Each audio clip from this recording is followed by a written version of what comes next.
Hello students, class 9। तो आज Beehive में we are going to do one chapter if I were you.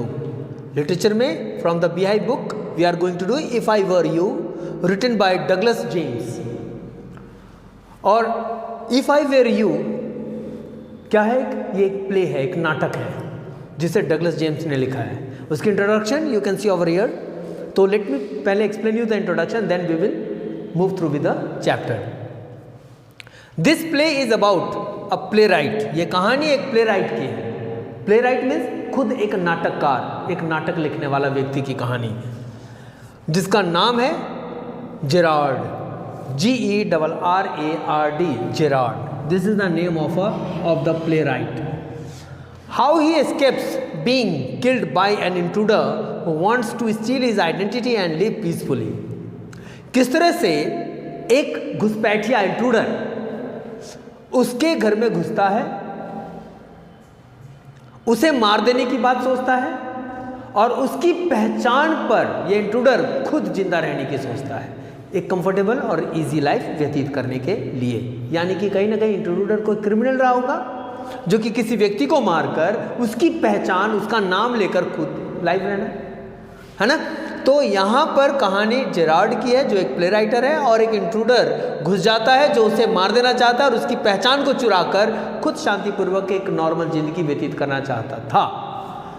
Gerrard fools him, लेकिन Gerrard चूंकि खुद एक नाटककार होता है, एक नाटक लिखने वाला व्यक्ति होता है, प्ले राइट होता है, वो उसको बेवकूफ़ बना लेता है और उसे कबर्ड में बंद भी कर देता है अपनी चालाकियों से, चतुराई से उसको मूर्ख बनाकर, और फाइनली उसको एक सर्जेंट यानी पुलिस के हवाले कर देता है। तो कहानी का इंट्रो तो समझ में आ गया, और कहानी भी बड़ी इंटरेस्टिंग लगती है कि किस तरह से एक नाटककार जेरार्ड ने एक खतरनाक व्यक्ति जो इंट्रूडर है, जो घुसपैठिया है, जिसने क्रिमिनल केस होंगे कुछ उस पर, वो उसको मारकर उसकी पहचान पर जिंदगी जीना चाहता है, उसको कैसे इसने अपनी बातों में उलझाकर या फंसाकर उसको पुलिस के हवाले कर दिया।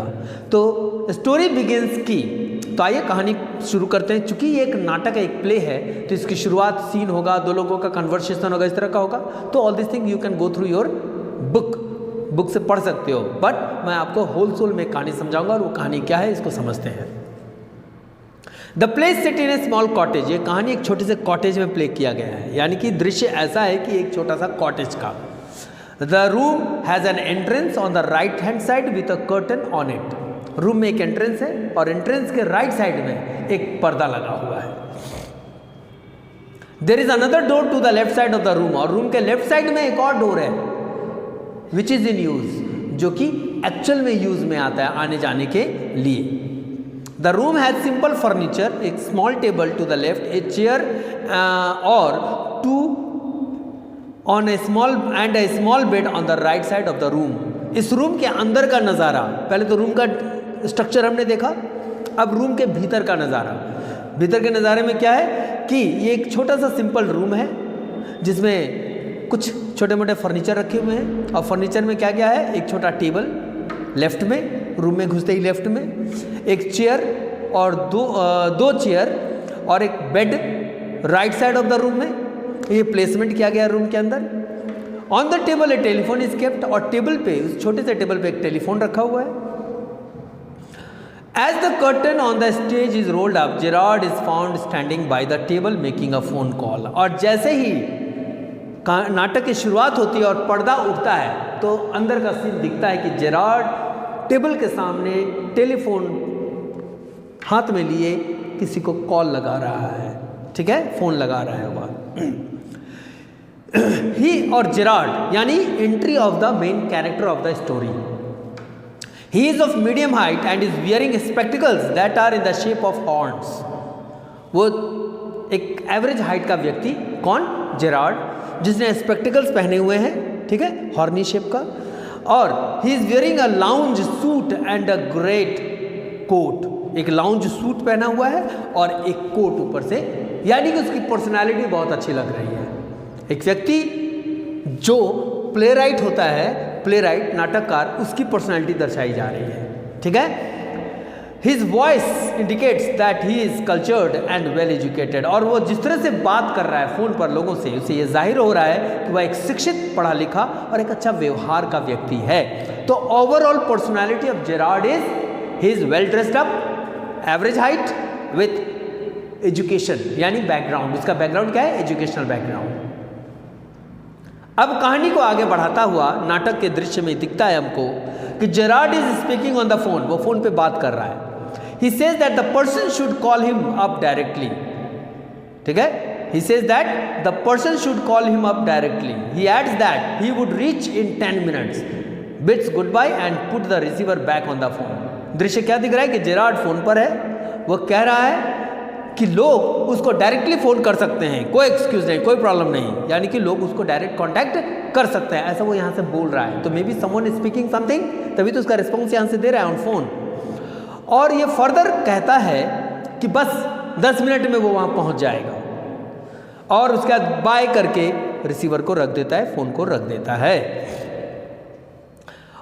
ये दृश्य था जेरार्ड का और कमरे के अंदर का, जो कॉटेज में एक छोटे से कमरे में नाटक चल रहा है। Then he goes on to the divan and starts packing the stuff in a travelling bag. और तब जेरार्ड जाता है दीवान पर, यानी पलंग पर रखा हुआ अपने बैग में कुछ सामान वामान डाल रहा है और पैकिंग करना प्रारंभ कर देता है। ठीक है? While he was busy packing, another man who is similar to Gerard entered the room silently from the right side.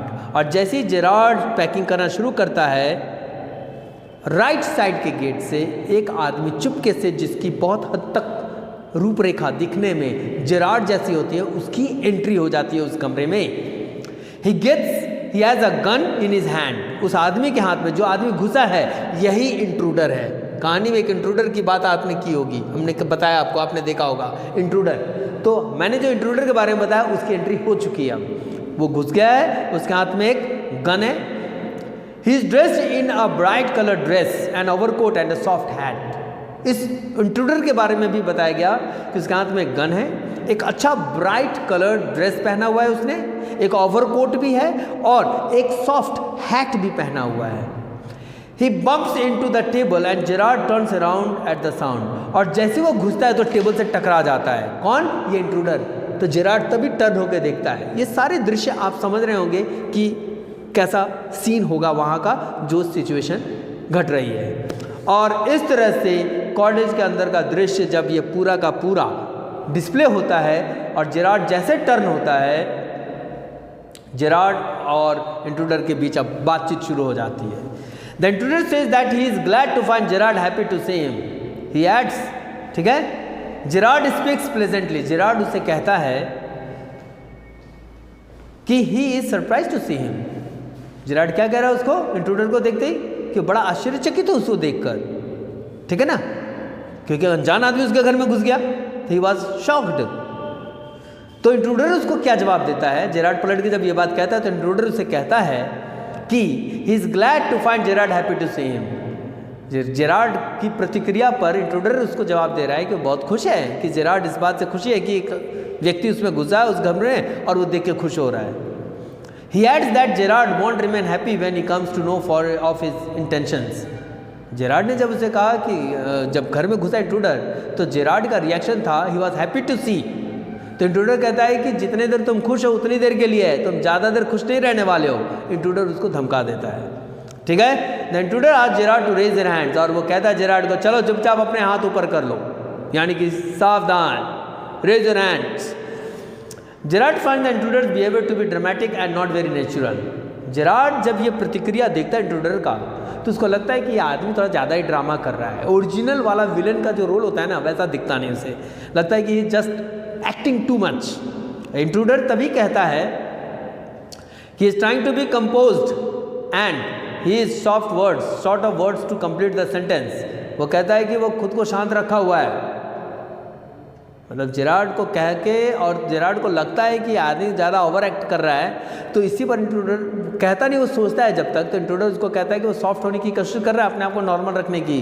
कहने का मतलब एक्चुअल में वो नॉर्मल नहीं है। Gerard adds that he wants to say that he is trying to be calm and मोनाइकली that is not to show anxiety और enthusiasm. तो जैसे इंट्रूडर ने कहा कि वो अपने आप को शांत रखा हुआ है और जैसे कुछ बोलने वाला होता है और कंप्लीट नहीं होता, जेरार्ड उसे कहता है हाँ मैं समझ गया, तुम ये कहना चाह रहे हो कि तुम अपने आप को शांत रखे हो, एक्चुअल में तुम शांत व्यक्ति नहीं हो और तुम जोशो खरोश में रहने वाले व्यक्ति दिखते हो। यानी कि इंट्रूडर की बात खत्म होती या आगे बढ़ता उससे पहले जेरार्ड ने उसकी बातों में अपनी बात ऐड कर दी कि हाँ तुम ऐसा कहना चाह रहे हो। इस पर इंट्रूडर जेरार्ड को थैंक्स कहता है कि बहुत बहुत शुक्रिया, तुमने मेरे वाक्य को पूरा किया। ठीक है, और ये भी कहता है जेरार्ड को कि ज़्यादा एक्ट करने की ज़रूरत नहीं है, तुम्हारी सारी एक्टिंग निकाल दूंगा कुछ देर में, सारी रुक जाएगी तुम्हारी एक्टिंग, और ज़्यादा स्मार्ट और एक्ट बनना बंद कर दो। जेरार्ड को कह रहा है वो intruder. And he adds that he will torture him and make him crawl. और उसके अलावा जेरार्ड को इंट्रूडर ये भी कहता है कि वह उसे बहुत टॉर्चर करने वाला है और घुटने के बल वो उसके पैरों पे रेंगने वाला भी है। यानी कि इंट्रूडर की एंट्री, जेरार्ड का थोड़ा एडिशनल भाषा और इंट्रूडर का एंग्री होकर उसको धमका देना, ये सारे इस दृश्य में हमने देखा। तभी Gerrard says that the intruder could ask him anything but before that he wanted to sit comfortably. Gerrard उसे कहता है कि देखो भाई, तुम्हें जो कहना है मुझे कह देना, जो करवाना है करवा लो, लेकिन पहले मुझे रिलैक्स होकर बैठ जाने दो। जैसे जेरार्ड ये बात कहता है, intruder command Gerard to sit on the chair and sit on the divan. वो कहता है कि ठीक है चल बैठ जा, और चेयर पे बैठने के लिए इशारा करता है, और इंट्रूडर खुद कहाँ बैठ जाता है, उस पलंग पे, दीवान पर वो खुद बैठ जाता है और जेरार्ड को बैठा देता है चेयर पर। He wants to talk about the two of them, और वो कहता है कि वो अपने विषय और जेरार्ड के विषय में बात करना चाहता है। यानी कि अब इनकी बातचीत जो खड़े होकर पिस्टल तानी हुई थी अब बैठ के हो रही है, जेरार्ड चेयर पर और इंट्रूडर दीवान पर। Gerrard says that finally he as a person who is concerned about him and wants to know about him his past. Gerrard कहता है कि चलो भाई, बहुत खुशी हुई उसे ये जानकर कि कोई तो ऐसा व्यक्ति है जो जेरार्ड के बारे में बात करना चाहता है और उसके पास्ट को जानना चाहता है। यानी कि इंट्रूडर ने जब जेरार्ड को कहा कि तुम्हारे बारे में मैं जानना चाहता हूँ, तो जेरार्ड ने सब प्रतिक्रिया दी। He adds that he would tell him about his life, how as a child he was stolen by a group of nomads and why at the age of 32 years was he living all alone in the small cottage in Essex. Gerrard उसे कहता है अरे ज़रूर यार, मैं तुम्हें अपनी जीवनी पूरा बताऊंगा, मैं अपनी बचपन की भी बात बताऊंगा। जेरार्ड इंट्रूडर को कहता है, और कहता है कि वो ये भी बताएगा कि किस तरह से बचपन में उसे कुछ नोमैड्स यानी जंगली लोग उसको किडनैप करके ले गए थे।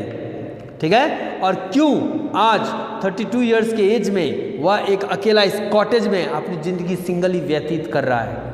यानी कि इससे पहले इंट्रूडर कुछ और बात करता पूछता, जेरार्ड बोला जा रहा है, यानी एडवांस जा रहा है ये कि मैं तुम्हें सारी बात बताऊंगा। चूंकि ये एक प्ले राइटर है तो अपने आप ही एक कहानी नरेट करना शुरू कर दिया।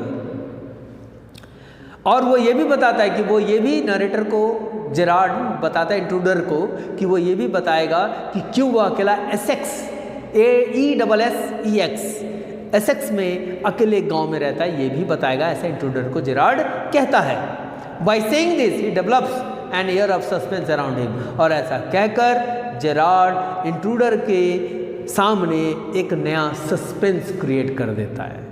तो स्टूडेंट्स, कहानी समझ में आ रही होगी कि किस तरह से जेरार्ड की चतुराई यहाँ नज़र आ रही है, चालाकी नज़र आ रही है। पिस्टल से कोई भी घबरा जाएगा, एक अनजान आदमी का जान से मार दूंगा वाला धमकी से कोई भी डर जाएगा, लेकिन जेरार्ड ने खुद पे काबू किया और इंट्रूडर को फांसने के लिए एक नया पैंतरा लगाया और उसके सामने एक नया सस्पेंस क्रिएट कर दिया। जब जेरार्ड ने सारी बातें कही, बचपन की कहानी सुनाऊंगा, कैसे नोमैड्स ले गए 32 इयर्स के एज में एसेक्स में इस छोटे से कॉटेज में कैसे क्यों ज़िंदगी व्यतीत करा, सब बताएंगे। जैसे ही जेरार्ड ने ये बातें कही इंट्रूडर को, intruder was not intrigued by Gerard's words. ठीक है, he wanted answers to his set of questions and did not want to hear to what Gerard has to say. आज Gerard lived there alone. Intruder लेकिन Gerrard के इस बात पे नहीं आता, इसके झांसे में नहीं आता। वो सीधा एक लाइन कहता है, तो कुछ भी बोल ले उसे फ़र्क नहीं पड़ता, बस जेरार्ड को उस इंट्रूडर के कुछ सवालों का जवाब देना है जो उसके सवाल हैं। और पहला सवाल वो डालता है कि क्या वो वहाँ पे अकेला रहता है। This is the first question the intruder asked to Gerrard, कि क्या वो अकेला रहता है वहाँ पर। Gerrard says that the way in which the intruder spoke made him feel that he was telling him that he lived alone rather than asking if he did live alone. जैसे intruder ने अपने मुंह से बात कही तो Gerrard की प्रतिक्रिया, उसका आंसर क्या था? उसका आंसर ये था कि वो कहता है कि तुम मुझसे सवाल पूछ रहे हो या तुम मुझे कह रहे हो कि तुम यहाँ अकेले ही रहते हो। मीन्स सवाल पूछने का मतलब क्या होता है कि क्या तुम यहाँ अकेले रहते हो, और एक होता है तुम यहाँ अकेले रहते हो। तुम यहाँ अकेले रहते हो का मतलब है कि मैं जान रहा हूँ और कॉन्फिडेंटली कर रहा हूँ कि तुम यू आर लिविंग अलोन। तो इस पर जेरार्ड उससे कहता है कि तुम सवाल पूछ रहे हो या मुझे पॉइंट आउट कर रहे हो कि मैं यहाँ अकेले रहता हूँ। He added that the intruder's voice was not similar to imply that he want to know about him. और जेरार्ड यह भी कहता है कि इंट्रूडर जिस तरह से बोल रहा है उसकी भाषा से ये लग नहीं रही है कि कोई खतरनाक सवाल या कुछ ज़्यादा रूडली या स्ट्रांगली सवाल पूछने वाला है उससे, जैसे कि वो उसके बारे में जान रहा है और नॉर्मली बोल रहा है। इंट्रूडर रिपीट करता है अपने क्वेश्चन को with emphasis and asked Gerrard if he lived there alone. तो इंट्रूडर फिर अपने क्वेश्चन को दोबारा रिपीट करता है जेरार्ड से, अकेले रहते हो यहाँ? Gerrard asked what would the intruder do if he did not answer his question. इस पर जेरार्ड इंट्रूडर से कहता है कि अगर वो इस सवाल का जवाब नहीं देगा तो वो क्या कर लेगा।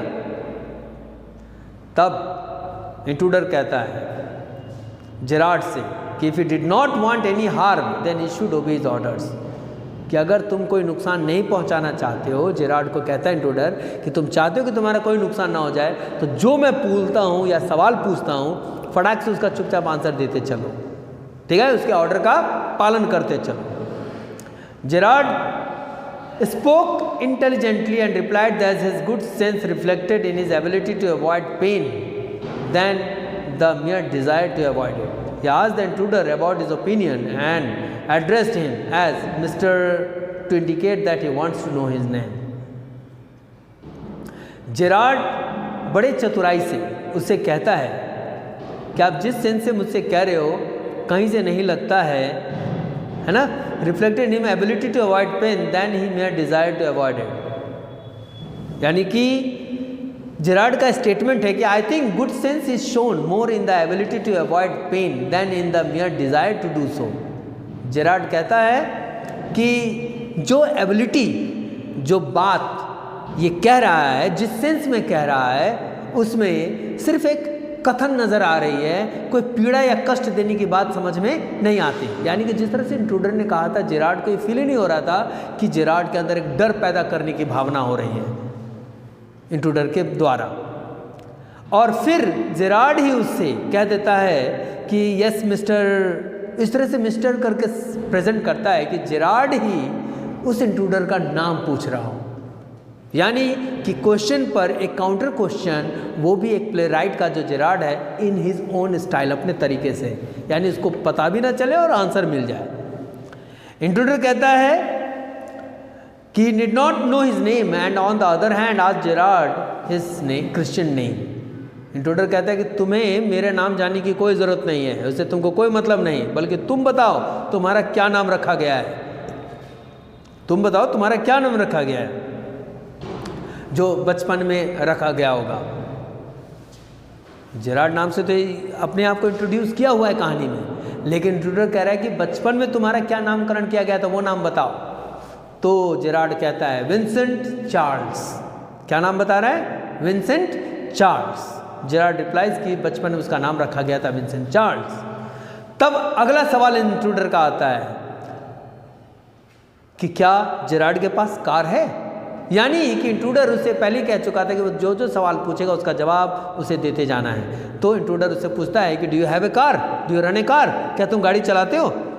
Gerrard replies negatively. इसका जवाब जेरार्ड नेगेटिव वे में देता है, नो करके। Intruder said that the Gerard was lying. लेकिन इंट्रूडर कहता है जेरार्ड से कि वह झूठ बोल रहा है। He said that he was not foolish.